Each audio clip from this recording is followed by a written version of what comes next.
Muy buenos días a los radioescuchas que nos sintonizan en las frecuencias de Telemetro Radio, a quienes nos ven por streaming a través de Metcon Go, así como en RPC Televisión, en señal de televisión abierta, y a quienes nos ven también en las plataformas de Telemetro Cuarto Poder en YouTube.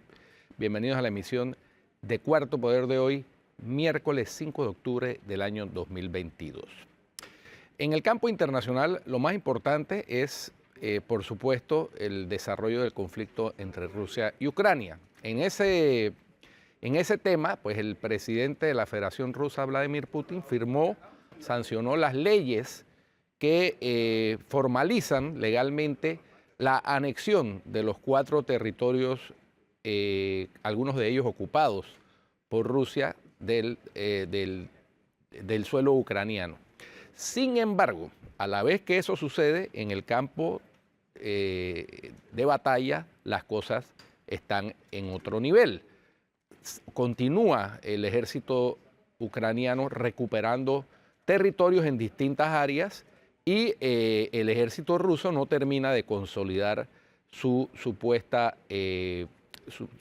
el supuesto repeler la contraofensiva ucraniana. Esto porque están simplemente todavía en el proceso de reclutamiento de 300.000 unidades voluntarias, es decir, no son soldados profesionales, mientras que en el ejército ucraniano pues, está demostrado que es un ejército aguerrido, bien entrenado, bien armado y que ha ido recuperando territorio. Vamos a ver qué ocurre durante esta semana. Lo cierto es que una cosa está en el papel y otra cosa está en la realidad. Muy bien. También en materia de conflictos, pues Estados Unidos y Seúl, en respuesta al misil balístico lanzado por Corea del Norte que pasó sobre la isla de Japón y cayó más adelante en el Océano Pacífico, pues también hicieron lanzamientos de misiles balísticos de prueba y como una señal de advertencia. Esto es lo que suele suceder cuando se producen este tipo de ejercicios militares no reportados, no autorizados, no avisados, pues se produce una respuesta de advertencia por parte de quienes se sienten amenazados. Ojalá eso no pase de ahí. También hay despliegue de portaaviones, etcétera. Lo que siempre suele suceder en este juego de guerras entre los países, sobre todo los países que tienen armamento con potencial de destrucción masiva por tratarse de armamentos nucleares. Bien, y finalmente, después de muchos ires y venires, el multimillonario Elon Musk decidió comprar la red social Twitter en la cifra que estaba pactada originalmente, $44.000 millones. Hugo Enrique, son cifras que uno no le caben en la cabeza, ¿no?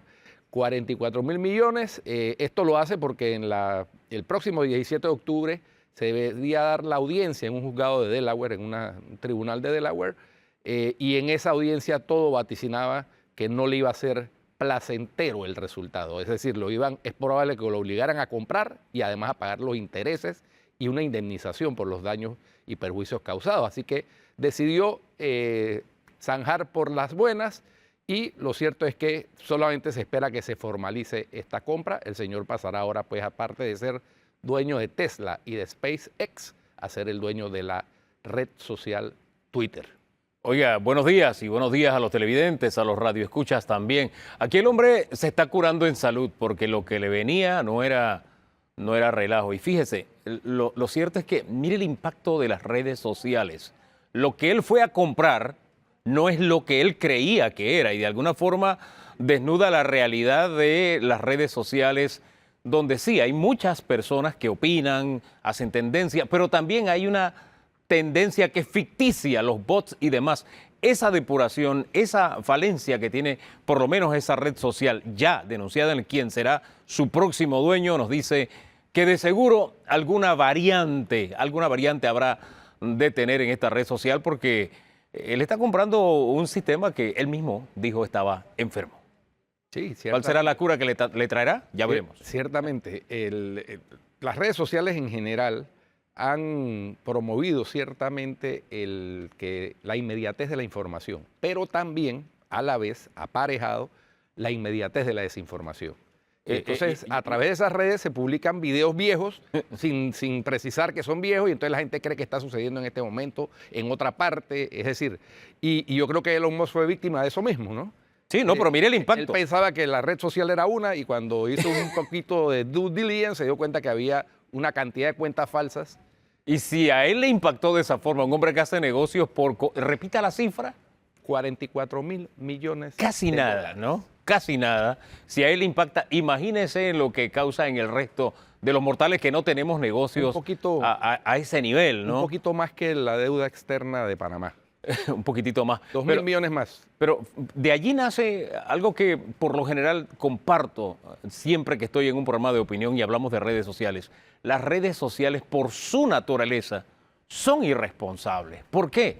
Por esto que acaba de decir. Ese es solamente un detalle de las muchas irresponsabilidades que se ven en las redes sociales, donde se confunde la opinión con la información, donde también se confunde la opinión con hechos. Entonces, a partir de todo eso se crea una amalgama irresponsable en opinión pública, a diferencia de lo que la comunicación tradicional ofrece, y es que hay personas que responsablemente opinan, informan. Usted puede no estar de acuerdo, pero hay una persona real con la que usted tiene una comunicación. No es lo que que tiene que responder a propósito, incluso penalmente, que no es necesariamente lo que ocurre también en las redes sociales. Irresponsables por naturaleza, con un gran valor, han cambiado la dinámica de la comunicación, pero tienen sus fortalezas y también sus grandes falencias. Oiga, Hugo Enrique, dígame. Muy interesante, estaba viendo en el noticiero esta mañana de Telemetro Matutino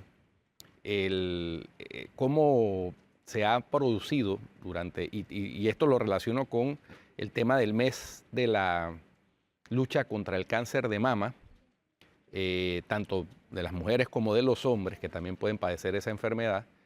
Y bueno, se le añade el cáncer de próstata en el género masculino y cómo el Estado ilumina los edificios públicos de manera muy vistosa, de color rosado y celeste, y cómo en contraposición se le ha ido reduciendo el presupuesto a las instituciones encargadas de combatir esa enfermedad.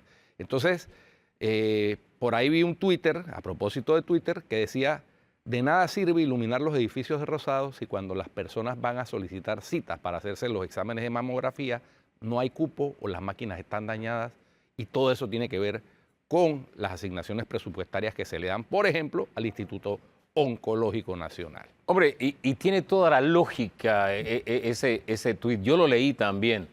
Y tiene toda la lógica porque al final tenemos que respaldar nuestras palabras con hechos, con evidencias, que van más allá de la mera propaganda. Y estamos hablando en este caso de uno de los pilares del desarrollo, la salud, que es fundamental, que es básica. Entonces, cuando del gobierno central, del Ministerio de Economía y Finanzas, viene una tijera en un área tan sensible, porque estamos hablando de la diferencia entre la vida o la muerte, entre la enfermedad o la salud, estamos hablando de algo sumamente sensible. Y recuerde una cosa, acabamos de pasar una pandemia, todo lo que nos ha representado. Y recuerdo que cuando comenzó la pandemia había muchos mensajes motivacionales, cuando salgamos de esto vamos a ser mejores, no vamos a ser los mismos. Y parece que no aprendimos la lección, me le iba a decir don Dilio. ¿Por qué le iba a decir don Dilio, mire? Así parece. No, pero en serio, discúlpeme.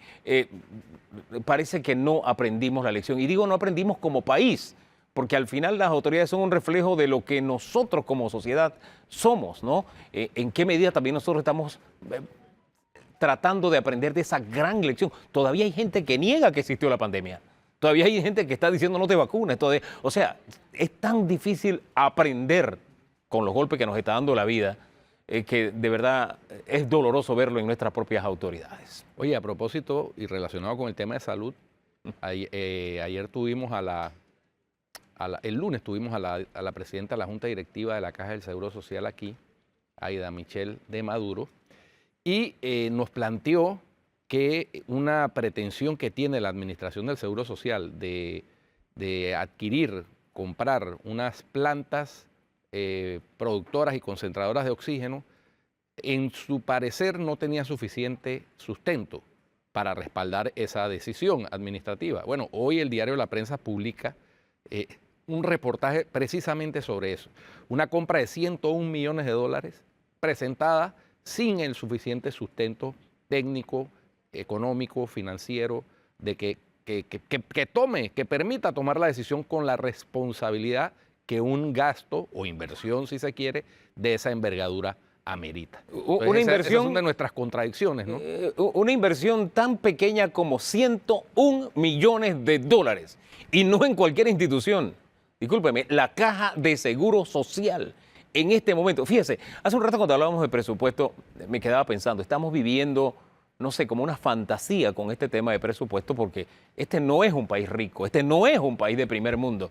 Pero cuando usted ve el derroche que se da en algunas áreas del gobierno, de la administración pública, uno dice, ¿por qué derrochas aquí y no le das a salud, no le das a educación? Entonces como que no tenemos un buen balance. Entonces vamos a la caja con el mismo ejemplo.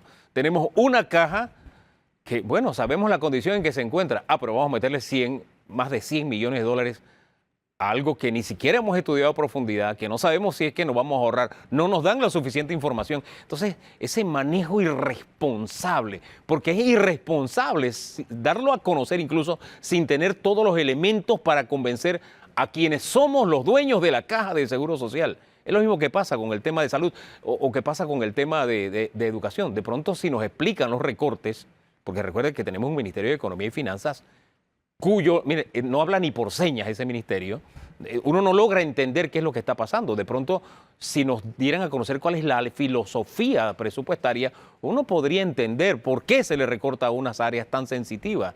De pronto acá con el tema del oxígeno, sí nos explican, pero el tema es que a nosotros, quienes somos los dueños de la caja, a nosotros que somos los dueños del dinero público, no se nos explica. Yo no sé si a usted le explican algo. Pero a mí, en lo particular, información no me llega. Y la que llega es incompleta. No tiene sentido. Bueno, también hay que destacar, Hugo Enrique, una noticia buena y una mala en materia de cómo nos ven. Diga la mala para que la buena nos sirva de sedante. La mala es que la Unión Europea nos mantuvo en la lista de paraísos fiscales, no cooperadores en materia fiscal, no cooperadores en materia de información fiscal a los países que buscan los recursos que sus súbditos ocultan en determinadas jurisdicciones. Ahí nos mantiene, sumaron a 2 países más del Caribe a la lista, y bueno, esa es la mala, porque por más esfuerzo que se han hecho, por más que aquí los abogados y las firmas de abogados están cada vez con más obstáculos para hacer el negocio tradicional de prestación de servicios legales, de incorporación de compañías anónimas, de fundaciones, etcétera, por más que se hayan hecho toda esa cantidad de trámites y adoptado todas esas legislaciones y que cada vez es más difícil abrir una cuenta, por ejemplo, para una sociedad anónima en Panamá, que es un centro financiero internacional, ya regional pues, nos mantienen los europeos en su lista gris de paraísos fiscales. Y la buena es que la calificadora de riesgo Fitch Ratings mantuvo el grado de inversión a Panamá en BBB con perspectiva estable. Es decir, tenemos que mejorar, por supuesto, hay unas advertencias sobre lo que debe hacerse y ojalá sean tenidas en cuenta por quienes regentan las finanzas públicas. Porque de lo contrario, y tenemos el tema del seguro social del IBM ahí como gota de agua horadando la roca, que nos puede estallar y nos puede hacer perder también el grado de inversión.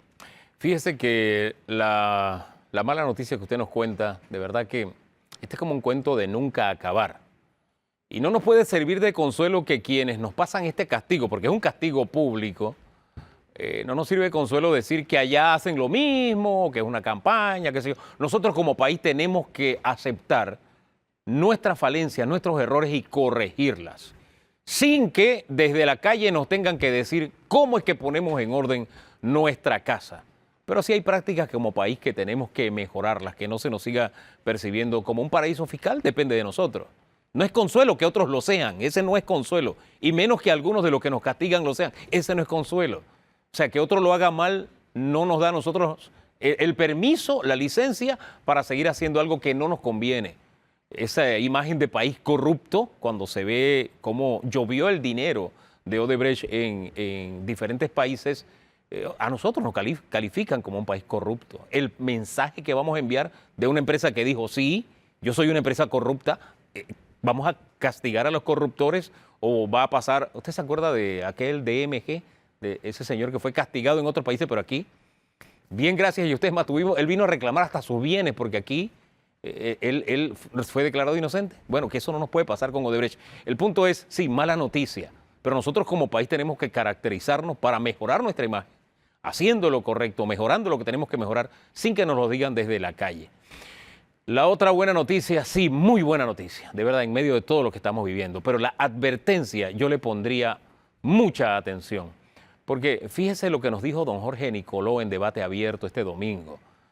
No se puede hacer como Poncio Pilatos de que yo me lavo las manos y esto queda para el próximo gobierno. Es un problema que tenemos aquí y ahora. Cada día que pasa, más de 3 millones de dólares se están perdiendo en el IBM. Y yo no sé si estamos en un momento como, nos perdemos 3 millones, no hay problema. Al día, no hombre, tenemos que ser serios. Las autoridades deben abordar este tema. No es posible que nos fuimos de recreo en el diálogo tardío, nos fuimos de recreo. La excusa después de que no, lo que pasa es que falta el informe de la OIT, ok, nos fuimos de recreo y resulta que el recreo sigue aunque nos llegó el informe de la OIT, perdiendo 3 millones al día. ¿En qué país se ve eso? Entonces, esa advertencia que está ahí, como usted dijo, como una gota, hay que prestarle atención porque podemos terminar pagándolo muy, pero muy caro. Y ese es el problema. Ciertamente. Y en el camino, pues hay quienes, porque el tema del patear la bola hacia el gobierno que viene es un tema politiquero, ¿no? Es no hacerle frente a las responsabilidades que se tiene como gestor de la cosa pública, y eso es lamentable, porque el tema del seguro es un tema de Estado, ¿no? El tema de las finanzas públicas es un tema de Estado. Quien herede ese problema, pues va a ser quien decida, la población panameña, que lo herede, para ponerlo en términos dramáticos. Pero es un problema de todos y es un problema de Estado, no de un partido político o de determinado grupo político o determinada alianza. Entonces el manejo corresponde a hacerlo con responsabilidad. Y hablando de politiquería, pues vuelvo a mencionar, porque se insiste por parte del diputado Javier Sucre, en establecer con cargo a los fondos del Seguro Social un 13º mes para jubilados. Eso parece ser muy altruista, muy positivo, muy humano, pero ¿de dónde van a salir esos recursos? Esa es la pregunta que siempre debe hacerse a la hora, porque es que pareciera ser que la cosa pública es como un botín que hay que distribuir a toda costa. No, el dinero no tiene, el Estado no tiene dinero, el dinero del Estado es el dinero que aportamos todos o que aportan las empresas del Estado, le hace la Autoridad del Canal de Panamá, el Aeropuerto Internacional de Tocumen S.A., la Empresa Nacional de Autopistas, las tasas y contribuciones que el Estado gestiona. Ese es el dinero del Estado, es de todos, no tiene. De hecho, todos los años se produce un déficit en el presupuesto, un déficit fiscal, que es que tiene más gastos que ingresos y eso se financia con deuda que tenemos que pagar todos también, porque el Estado somos todos. Entonces, pretender que el Estado puede disponer de los recursos alegremente, como sea, hombre, yo creo que ayer decía que el diputado Javier Sucre se hace merecedor a una sesión con el ministro Héctor Alexandre, a ver si le explica cómo se maneja y cómo es, de dónde vienen los fondos públicos y de dónde vienen los fondos del seguro y de dónde se le puede pagar o no a los jubilados un 13º mes. Usted sabe, yo no estoy de acuerdo con la iniciativa, además por un hecho. A veces se nos presentan ideas innovadoras, nos vienen con el agua tibia, pero resulta que el agua tibia ya fue inventada. Es decir, si nosotros nos retrotraemos al último debate que más o menos en serio tuvimos sobre el tema caja de seguro social y que se le puso un tanque de oxígeno que iba a durar muy poco, prácticamente una década nada más ese tanque de oxígeno, y que los gobiernos tenían que hacer un par de cosas y no lo hicieron. En esa época se discutió, oye, los jubilados y pensionados deben cotizar. Oye, como se lo están consumiendo lo que ahorraron en menos de 8 años, es mejor que coticen porque están viviendo más. ¿Se le debe pagar 13º mes? No, porque mira, que es que no está alcanzando. Entonces es una discusión que ya tuvimos y que ya tomamos la decisión. Ahora, si las finanzas de la Caja de Seguro Social mejoran, si las finanzas del Estado están bollantes, oye, ¿cómo no? Vamos a hacerlo, ¿no? Pero al final vuelvo a lo mismo, estamos viviendo en un espejismo de que este país está volando y no es cierto. Y de alguna manera todas estas esperanzas a veces se abren cuando hay cosas que no se han corregido en la manera de administrar el dinero público y la cosa pública, como usted dice, con responsabilidad. Por ejemplo, nada más un pequeño ejemplo. Aquí se dijo que se iban a suspender los viajes. Y usted ve la cantidad de funcionarios que están viajando. O sea, yo recibo información casi todas las semanas de funcionarios de alta jerarquía que están viajando en este país que dijeron que se iban a suspender los viajes. Y no nos dicen, mire, es que este viaje se está haciendo porque si Panamá no va, vamos a perder como país, o el mundo pierde porque Panamá no va. O sea, tienen que convencernos porque al final es nuestro dinero. Ahora, destaco algo del señor Sucre. Mire, don Guido, hubo una época que la Asamblea Legislativa, cuando tenía iniciativa legislativa, algún diputado, el propio diputado llamaba a los medios y trataba de convencer a la opinión pública de que lo que tenía entre manos le convenía al país. Eso ha cambiado en nuestra Asamblea. Nuestra Asamblea trabaja intramuros. Los diputados son unos, no quiero usar la palabra mudos porque es muy fuerte, pero viven en silencio legislando para toda una nación. ¿Qué lío es entrevistar a un diputado? Uno de los pocos diputados que da la cara por sus proyectos, aunque sean equivocados y con la mayoría de ellos no estoy de acuerdo, pero saco el valor de que por lo menos trata de defenderlos, de argumentar, porque uno va a la Asamblea a parlamentar y parlamenta respecto a las leyes del país y ellos son servidores públicos y a ese público no tratan de convencerlo de que esas leyes nos convienen como Estado. Este es uno de los pocos diputados que por lo menos da la cara. Aunque reciba el palo que reciba en la opinión pública, da la cara. Yo creo que ese es un valor que hay que rescatar en la Asamblea. La Asamblea no puede seguir legislando como maneja el MEF las finanzas públicas, ahí en silencio, sin hablarle al país. Son públicas, son nuestras, es nuestro dinero. También las leyes, es para el país del que formamos parte todos. Y de alguna manera hay que romper esa barrera de silencio que hay en la Asamblea Nacional para que los diputados nos hagan saber cuáles son sus iniciativas. Y no digo a los medios, al país, a los ciudadanos, y nos convenzan de que lo que ellos tienen va a rescatar al país, son de avanzada, son leyes que estamos necesitando, son leyes que van a llenar vacíos, no leyes de curitas para... Mira, hay festivales muy importantes que son nacionales, pero a veces hasta para una feria de barrio queremos hacer una ley. No. Y eso tenemos que superar ese estadio mental de nuestros diputados que se creen representantes universitarios o al nivel universitario y que salgan a defender y a dar la cara por sus proyectos de ley, explicárnoslo, a debatir, a mejorarlo. Se cuentan con los dedos de la mano los diputados que dan la cara, la mayoría de ellos independientes, y uno que otro PRD, ahí está. E insisto, diputados que... Leandro, gracias productor, Leandro, que tuvo esta mañana. Ese es uno de los pocos diputados que da la cara. ¿Quién más? Carles da la cara, sí. Sí. ¿Quién más? Pineda da la cara, pero de ahí usted busque un diputado para discutir un tema, el que sea. Yo recuerdo que antes, y no es que todo tiempo pasado fue mejor, pero cuando usted quería debatir un tema económico, usted se buscaba al presidente de la Comisión de Comercio de la Asamblea y formaba parte del debate. Ya eso no es posible. Se buscaba al presidente de la Comisión de Presupuesto de la Asamblea. Eso ya no es posible. Hay decisiones en materia de salud. Usted búsquese al presidente de la Comisión de Salud de la Asamblea. Eso no es posible. Muy poco se cuenta con dedos de la mano. Con dedos de la mano. Don Guido, disculpe que me haya ido detrás del gusto, favor, pero este es algo que de verdad siento que es una tara que tenemos y que la Asamblea se dispara en el pie con esa política de trabajar intramuros y en silencio. Usted ha dado en el clavo, don Hugo, porque es que el arte de la política parlamentaria es precisamente eso, dar la cara, explicar, defender cuando sea defendible. Lo que pasa es que hemos visto que hay quienes defienden cosas indefendibles, como por ejemplo el propio diputado Javier Sucre con la ley esta de que los alcaldes y representantes pueden escoger el mejor salario entre el que tienen en el cargo de elección popular y el que tienen como funcionarios en otra dependencia del Estado. Eso es inconstitucional. Viola varios artículos de la Constitución, incluyendo el que le prohíbe a la Asamblea emitir legislaciones violatorias de la Constitución.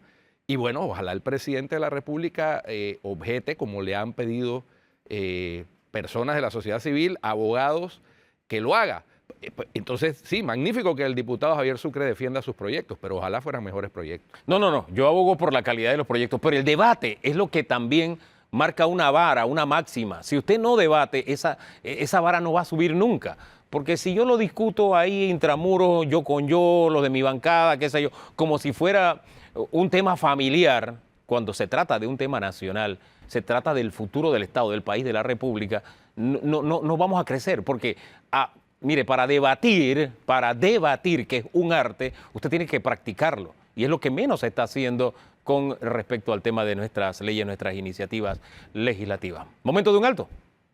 Ya regresamos, tendremos aquí en Cuarto Poder al rector magnífico de la Universidad de Panamá, Eduardo Flores Castro, hablando un poquito sobre logros y también de presupuesto. Ya volvemos.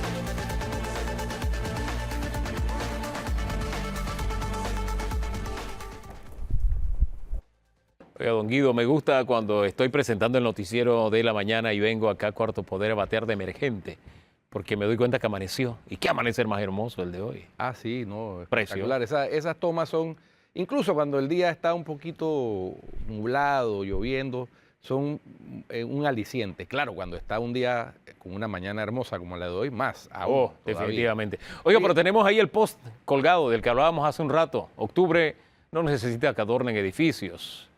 Con que no le recorten presupuesto al Instituto Oncológico es más que suficiente. Hay que dar el registro histórico. Así es. Bueno, tenemos al rector magnífico de la Universidad de Panamá, doctor Eduardo Flores Castro. Bienvenido, doctor, a Cuarto Poder. Se dio un hito histórico esta semana en la universidad, el diploma número 300.000, entregado por la primera casa de estudios. Yo creo que eso es algo para celebrar y quisiéramos también su impresión sobre los logros que se han hecho durante la gestión suya en la universidad, pero también las dificultades que está enfrentando la universidad. ¿Cómo no?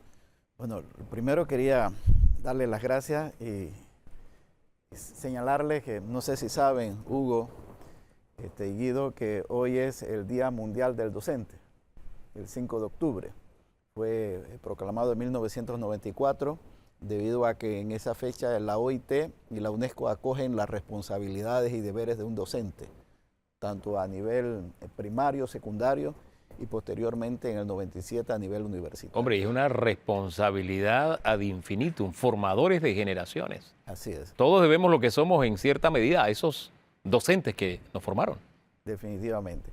La universidad, como ustedes saben, se funda en 1935, el 7 de octubre. El viernes cumplimos 87 años. Y en ese momento, 3 años después, en 1939, la universidad emite su primer diploma a Cristóbal Rodríguez. Y algo curioso, ese primer diploma decía doctor en filosofía y letras. Decía doctor. ¿Por qué? Porque veníamos de la tradición colombiana, donde los grados universitarios a nivel humanístico se le daba el grado de doctor. Y Cristóbal Rodríguez era chitreano, de La Arena específicamente, inclusive la biblioteca de Chitré tiene el nombre de Cristóbal Rodríguez. Llegó a ser inclusive docente de la propia Universidad de Panamá. Yo sigo titulando a medio mundo por doctor. Yo saludo a la gente. Doctor o hermano mío panameño. Esa es una curiosidad. Le sigo dando ese grado. Y una anécdota. Yo que estudié mi carrera universitaria. ¿Es doctor? No, yo estudié mi carrera universitaria en Bogotá, en la Universidad Javeriana. Okay. Y el año que yo obtuve mi título, cambiaron la ley. Y mi título dice abogado. Ya no es doctor, no. Soy abogado. Curiosidades. Curiosidades. Entonces, nosotros en esta semana, ahora el 3 de octubre, entregamos el título 300.000. Eso verdaderamente es un hito. Ese es un número que se dice muy rápido, 300.000, pero 300.000 profesionales en un país de 4,5 millones de habitantes, en 170 carreras de licenciatura, en 120 maestrías y en 12 doctorados, la Universidad de Panamá, y no porque yo sea el rector de la Universidad de Panamá, es la institución que ha construido la nación panameña.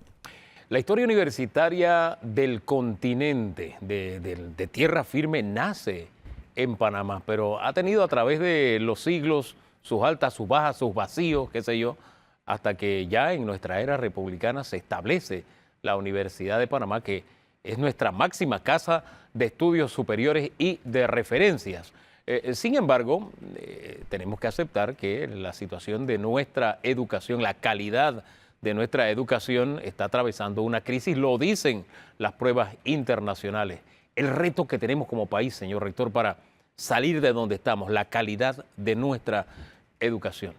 ¿Qué hacemos? Bueno, la calidad, nosotros en los 5 años que tenemos en la rectoría, hemos impulsado mucho la calidad desde los 2 puntos de vista. Primero, la formación de nuestros docentes. La Universidad de Panamá hoy tiene 200 doctores más que lo que tenía hace 5 años, en todas las ramas del conocimiento. Nosotros hemos facilitado que nuestros docentes que tienen maestría y quieran hacer doctorado, lo puedan hacer en diferentes universidades, sobre todo universidades de prestigio, de alto impacto. ¿Por qué es importante que tengamos doctores? Un doctor en el fondo es una persona que ha hecho una investigación de alto impacto a nivel mundial, o sea, está acostumbrado a generar conocimiento. Y una universidad que no genera conocimiento, que no investiga sobre los grandes temas nacionales, no es verdaderamente una universidad. Es una institución de educación superior, pero no es universidad. Hay que generar conocimiento. Y la Universidad de Panamá en estos 5 años se ha posicionado como la institución del país que más publicaciones en revistas indexadas tiene a nivel nacional. La que más, pero no solamente la que más publica, sino también somos los que más nos citan.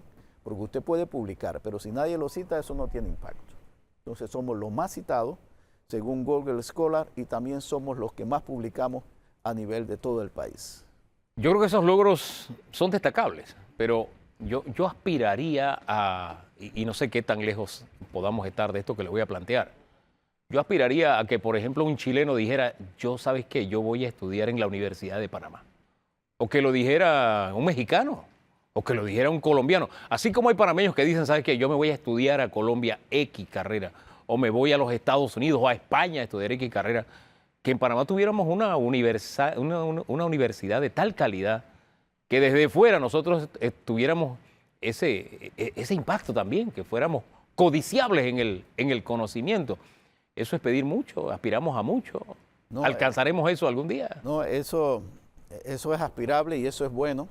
Hoy quiero decirte que ya nosotros en la Universidad de Panamá tenemos alrededor de 1,000 estudiantes que son extranjeros, algunos porque residen en Panamá y otros porque vienen en intercambio. Nosotros hemos impulsado mucho la internacionalización de la universidad. Eso significa estudiantes nuestros que van a otras universidades a cursar 1 o 2 semestres y también estudiantes de otras universidades. Nosotros hemos tenido estudiantes de intercambio de Chile, de Italia, de Francia, de Japón, ¿no? De diferentes universidades que han venido a cursar estudios con nosotros. Sobre todo, por ejemplo, en el área de ciencias agropecuarias.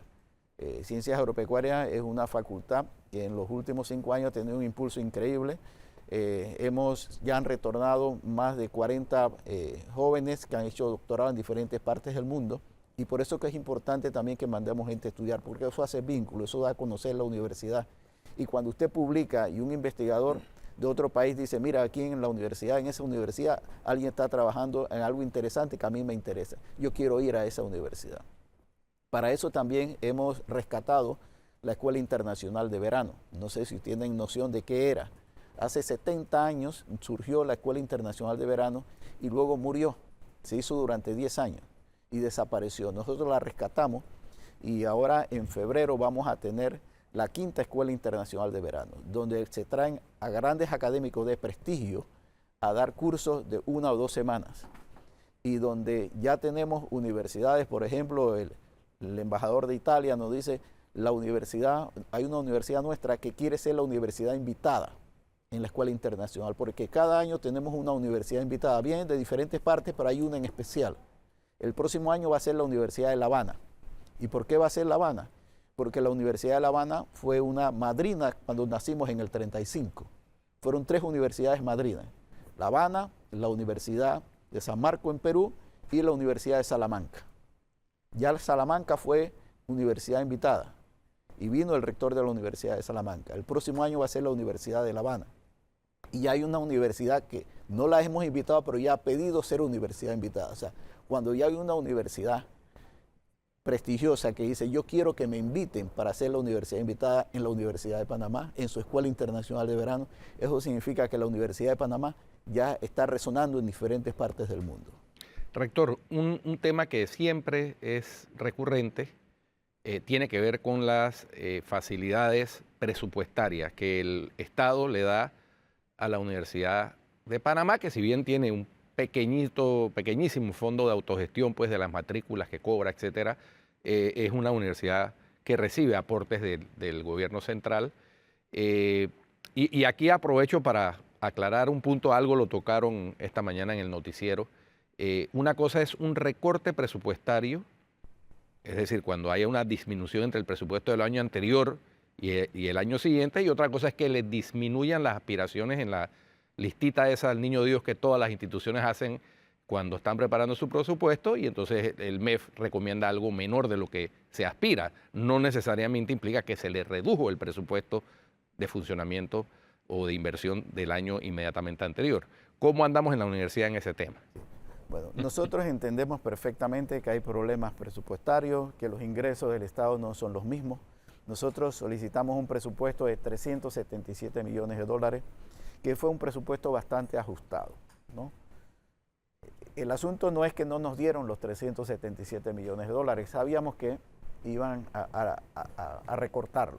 El asunto es que el presupuesto que presentaron a la Asamblea Nacional de Diputados es menor que el presupuesto de este año, para el próximo año. Ahí sí hay una... Ahí sí no hay una podemos andarnos con eufemismo. Ahí sí hay de una ningún disminución. tipo. Ese es el ejemplo claro de lo que sí es una Y disminución. el asunto es que nosotros... Recorte y disminución. las dos Nosotros cosas. ahora en este segundo semestre, que cuando caen la matrícula, porque siempre hay disminución los segundos semestres, tenemos 93.000 estudiantes. Y el próximo año vamos a llegar a los 100.000 estudiantes. ¿Y cómo es posible? Que con 7.000 estudiantes más pretenden que funcionemos con menos presupuesto que este año. Eso es muy preocupante, eso es muy grave. Ya yo lo he señalado en otra ocasión, que no se diga que el rector está en problemas con ese presupuesto, que no se diga que la Universidad de Panamá está en problemas. Yo creo que la nación panameña está en problemas con ese presupuesto. Mire, y tenemos Claro. que dimensionarlo de esa manera, porque hace un rato Guido hablaba de problemas de Estado. Este es un problema de Estado, es nuestra educación superior, que no sé si de pronto usted nos podrá ayudar a entender incluso esa necesidad de manera más cruda. En la educación pública hay una gran cantidad de estudiantes que han tenido que emigrar de los colegios y las escuelas del privado al público. Ese fenómeno se ha dado en la universidad. Estos 7.000 estudiantes nuevos es parte de ese crecimiento natural, o también hay una migración de las universidades privadas, que algunas han cerrado en medio de la crisis a propósito, ¿no? No sé si manejan esa cifra, señor rector. Sí, bueno, hay dos fenómenos. La población panameña, por supuesto que crece como todas las poblaciones. Eso significa que cada vez de manera natural va a haber más ingresos a la Universidad de Panamá. Pero el fenómeno de la pandemia dejó dos temas evidenciados. Primero, teníamos una clase media que hacía un esfuerzo extraordinario para tener sus estudiantes o sus hijos en universidades particulares. La pandemia le dijeron a muchos, ¿sabe una cosa, hijo? Ya no puedo mandarte más a una universidad particular donde tienes horarios muy flexibles, los profesores a lo mejor pueden ser un poquito más comprensivos a la hora de calificarte, vas a tener que ir a la Universidad de Panamá, una universidad que tiene calidad, pero sabes que ahí vas a tener que estudiar un poco más. Ese es un fenómeno. Otro fenómeno es que la pandemia también dejó evidenciado que muchas universidades particulares donde los padres pagaban no recibían la formación que debían. Nosotros tuvimos casos donde 3 universidades particulares contrataban a un solo profesor para que diera clase virtual a 3 cursos distintos en el mismo salón de clase porque se parecían los cursos para ahorrarse presupuesto. es un padre de familia, para que yo esté pagando así, mejor te vas a la Universidad de Panamá, estudia un poco más y vas a tener una mejor formación y todo lo que vas a pagar son $27.50 por semestre. Entonces, ese fenómeno se dio y dio también que el crecimiento fuera mucho más que lo programado para nuestro presupuesto. Y por el próximo año va a continuar. Y vamos a tener que decirle a 3.000 estudiantes que quieren superarse a través de la educación, ¿saben una cosa? No hay capacidad en la universidad. Mire, váyase para su casa, vea a ver qué hace. Yo no sé, pero esto que nos dice de la calidad de la formación en algunas universidades, me parece que eso lo habían tratado de alguna forma de subsanar con una certificación. No recuerdo cuál era el término correcto. Usted me ayuda a recordar cuál es el término correcto, que le extendía a la Universidad de Panamá a las universidades privadas. Ese proceso, ¿cómo anda? ¿Esa revisión se hace anualmente? ¿Cómo están saliendo libradas las universidades privadas? Hablemos de esa calidad de educación, porque hay algunas que le decían universidades de garaje, no sé si siguen existiendo, no sé, usted pónganos al día. Hay muchas quejas, perdón, Sí. Enrique y rector, hay muchas quejas en varias carreras universitarias. Entre esas quejas se ha generado, por ejemplo, en la carrera de Derecho, porque hay universidades que gradúan abogados en 3 años y semipresencialmente. Y entonces por eso es que estuvo hace un tiempo discutiéndose el proyecto de ley que regula la profesión de El tema abogado de la barra y demás. Que para eso- obligar a hacer Sí. un examen Así es. de idoneidad. Es decir, que no solo con el título otorgado por una universidad se obtiene la idoneidad, sino que tiene que validar sus conocimientos, un examen de barra, digamos. exacto, así. sí. Exactamente. ¿Cómo anda Precisamente esa? Sí. por esas deficiencias. Por esa deficiencia. De Pónganos al día. universidades, entre comillas, de garaje. Sí, exacto. Bueno, la Constitución de la República señala que la Universidad Nacional es la fiscalizadora de la educación superior en el país. Así dice, la Universidad Nacional. No dice Universidad de Panamá. Posteriormente se crea la Ley 34, que crea CONEAUPA, y dentro de eso se crea una unidad que se llama el CTDA, el Centro para el Desarrollo Académico, que se le traspasó esa potestad constitucional a ese centro donde lo conforman las 5 universidades públicas. Inclusive nosotros pusimos una demanda de inconstitucionalidad a esa creación y la Corte dijo que no, que la Universidad de Panamá no tenía razón, que cuando en aquel entonces se creó, se hizo ese articulado y se hablaba de universidades nacionales, estaban hablando de todas las públicas. Entonces, eso tuvimos que aceptarlo así. Y el CTDA es el que hace la fiscalización, creo que era la palabra que estaba buscando, Hugo. Nosotros, a través de ese centro, se hace la fiscalización de la universidad y se aprueban los planes de estudio. Pero, ¿qué es lo que sucede? En el fondo, esta unidad académica, que trata de hacer con bastante responsabilidad, lo que hace es evaluar papeles. A usted le entregan un programa de estudio y el programa de estudio dice, bueno, sí, este tiene buen nivel, la bibliografía es la apropiada, los que están proyectados para ser los profesores tienen el grado académico mínimo necesario y se aprueba. Posteriormente viene la fiscalización. En la fiscalización se va a ver si la universidad tiene los salones apropiados, si tiene biblioteca, si tiene estacionamiento suficiente. Y se dice, bueno, sí, ellos están cumpliendo con los requisitos mínimos. Pero lo que no mide es calidad. Eso no se puede medir. Eso no se puede medir. Algunas personas están en contra de los exámenes de certificación. Yo, en lo personal, estoy de acuerdo. Nosotros ya No solo en derecho. Nosotros ya hacemos exámenes de certificación en medicina. Lo hacemos en enfermería. Lo hacemos en farmacia. Y ya se está pensando en hacerlo en otras carreras, sobre todo en ciencias de la salud. Oiga, se nos está acabando el tiempo y el tema presupuestario, que es de pronto lo que genera más atención por esas necesidades que tiene esta Casa de Estudios Superiores. Ya yo lo he entrevistado en varias ocasiones, noticiero, radiografía, acá con este mismo tema, y la pregunta es repetida, ¿no? La comunicación a nivel presidencial, ¿cómo avanzó? ¿Ya hay alguna solución en el horizonte? ¿O se tienen que contentar con el recorte? O sea que una de las cosas, porque he estado asistiendo a la universidad, ahí saludé al rector el otro día en un homenaje que se le hizo a Carlos Bolívar Pedrechi. También fui 2 semanas atrás a un lanzamiento de un libro de Olimpo Sáenz. Y una de las cuestiones graves y urgentes que tiene la Universidad de Panamá es la falta de estacionamiento. Es decir, está copado. No hay manera de conseguir estacionamiento. Y lo ideal para ese tipo de situación sería construir un edificio de estacionamientos. Pero para eso se requiere... Ese problema es desde antes de ayer que yo estaba en la Sí, universidad. no, desde antes de ayer, sí. Pero eso se ha ido agravando, ¿no? Bueno, Entonces, el proyecto del edificio ya lo tenemos diseñado, ya lo tenemos estructurado, ya lo tenemos para subir su licitación a Panamá Compra.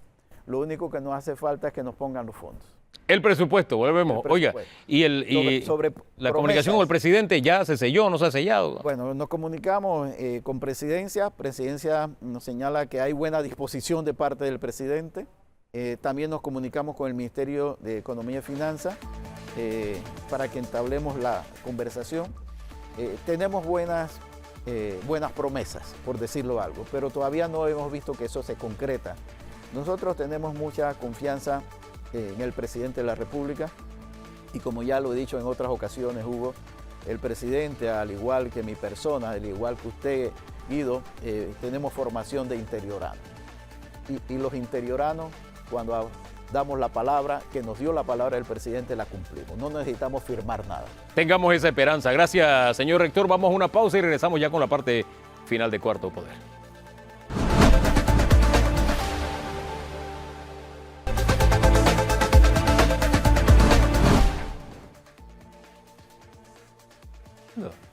Oye.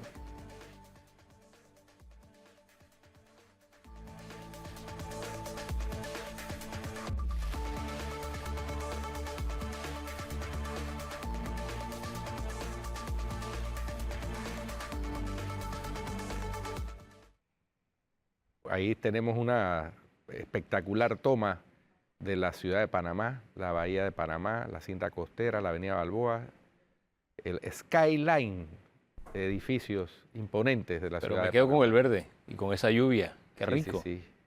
Ahí se ve como una bruma, parece que estuviera lloviznando. Muy bien. Está Oiga, cayendo la gota. ¿Usted no ve la gota? Hugo Enrique, a propósito de cifras, el rector nos habló del diploma número 300.000. Ajá. Aquí me llega la información de que en la carrera por la recolección de firmas para candidatos de libre postulación se rompió el hito del 500.000 de firmas en los primeros 51 días. Ahí tenemos el despliegue. A través de la oficina, 11.549. En los centros de atención a usuarios, esto es la vía telefónica, 234.283. En los kioscos instalados en diferentes partes del país, 69.912.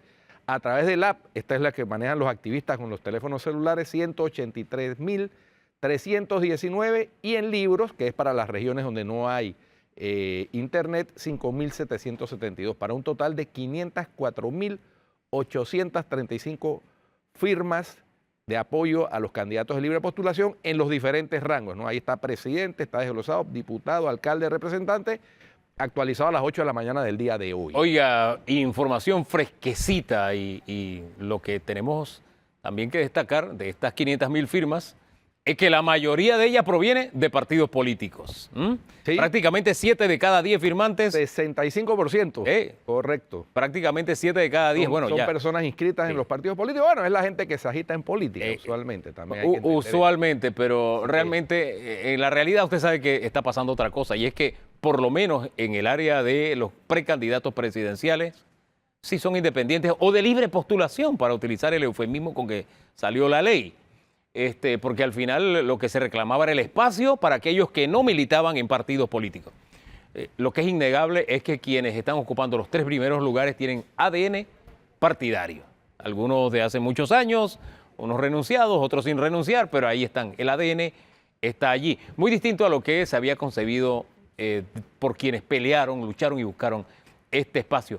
Pero es la herramienta democrática legal que existe bajo ese nombre, libre postulación. Cuando yo les decía, cuando se instituyó el nombre, que eso iba a pasar, me decían, no, lo de los partidos seguirán en los partidos. Ahí está. Ahí está.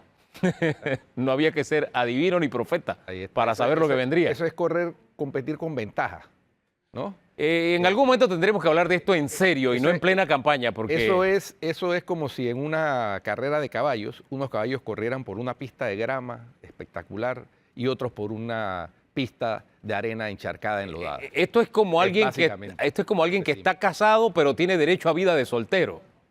Es exactamente lo mismo. O sea, estás casado en un partido, vida partidaria, sujeto a las normas, a las primarias, etcétera. Esa es la vida de casado. Pero si no te va bien o piensas que no te va a ir bien, te vas por la vida de soltero y puedes seguir siendo parte de la vida de casado o vida de partido. Pero en fin, son los defectos de la democracia que la propia democracia se tiene que encargar de corregir. Bueno, se nos acaba el tiempo, gracias al rector. Usted si sigue en Telemetro Radio y en Oye TV, siga con el brunch y en RPC Televisión en CIS New Orleans. Hasta mañana. Bendiciones.